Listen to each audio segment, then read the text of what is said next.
Hello everyone. Before we start today's video, if you could all do me a solid and lightly tap the like button, perhaps share the video about and leave a comment. If you are not subscribed, subscribe as well. It would greatly help this channel. Thank you very much.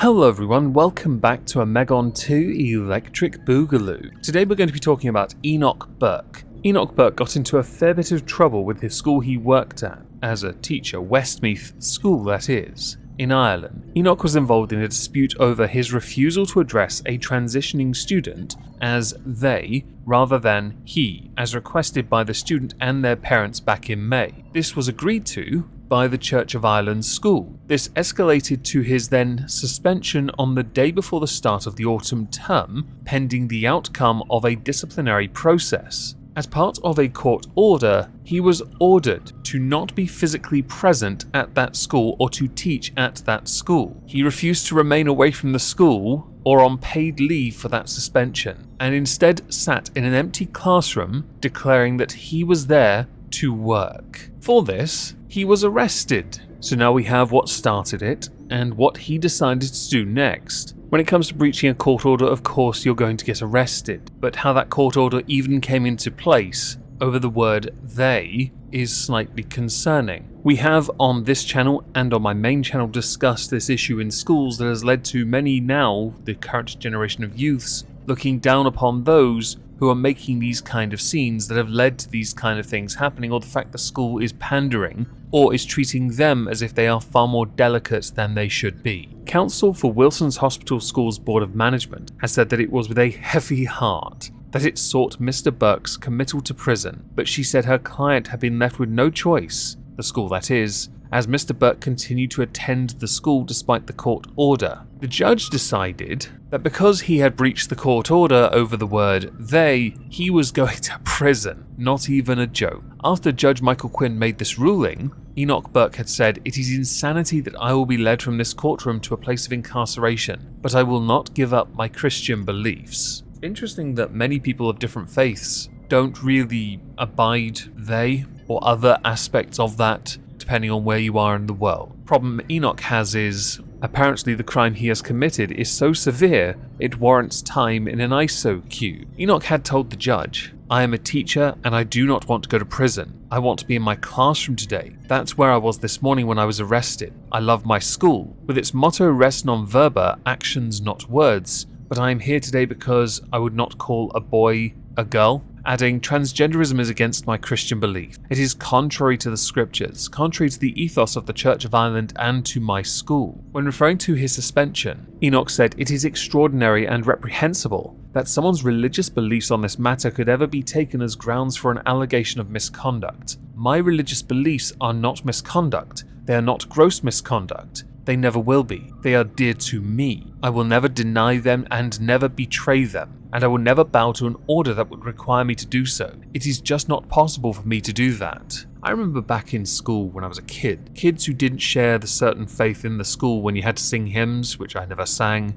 they could leave the room. Why can't teachers do that now if they don't believe in the same thing? I'm kidding, of course, it's a false equivalence. Please just take it with a grain of salt and don't cancel me, please. I'm a small channel. Enoch also described his suspension as unreasonable, unjust, and unfair by adding, "There has been a dumbing down of the seriousness of suspension. It is a serious step. It has tarnished my good character and my good name, particularly in the profession of a teacher, where one is so close to a large number of members of the local community. It leaves a stain on what has been for me an unblemished teaching record." Further pointing out he had a wonderful relationship with his pupils, who knew him as a man of professed morals and convictions. When he was asked how he would return to school or could return to school and bow to something he believed to be manifestly wrong, which he also described as a violation of my conscience, Enoch told the court that he believed that around this country, teachers are being forced to participate. They're being forced to use the pronoun they instead of either he or she. Rosemary Mallon, for the Board of Management, had told the judge that her client had no choice but to ask the court to send him to prison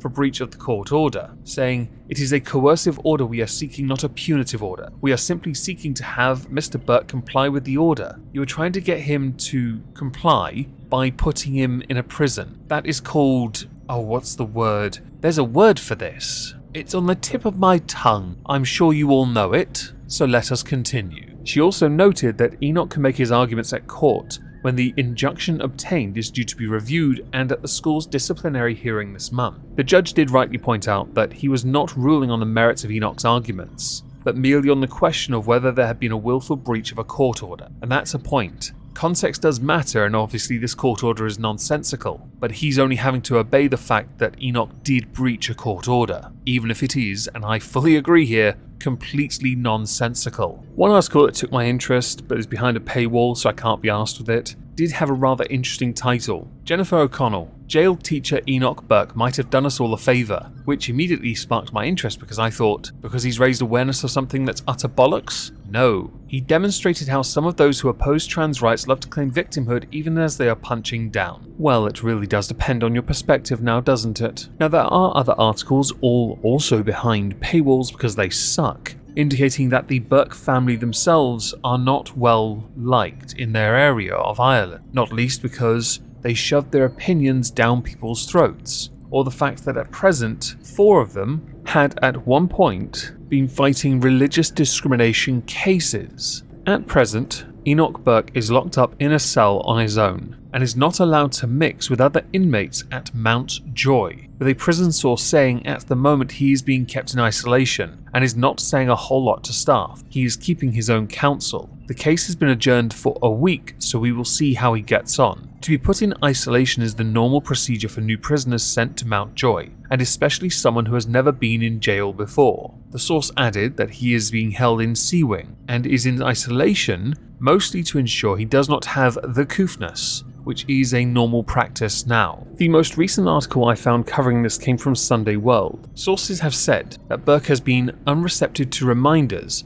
that he can achieve his freedom at any time by accepting the terms of the court order and purging his contempt. Do as we say, and you get to be free. How very authoritarian. Other sources have also confirmed that Burke will not be moved into general population until early next week, adding that the prison is currently at or near capacity. I wonder how many of them are also therefore being hateful warmongers like Enoch Burke over the word they. When he does get moved though, he'll be moved on a landing for prisoners on an enhanced regime. Prisoners that are on this are those who have taken on jobs within the prison and are considered to be at the lowest category of risk in terms of violent behaviour. There is still an argument over whether or not the court order is just because of the nature of where it came from, or whether we should all just focus on the fact he breached a court order. To me, that is 2 separate arguments. He was suspended, full pay, and then a court order put on him for refusing to use pronouns on a child. Now, religious belief plays a part for Enoch, and I am somewhat surprised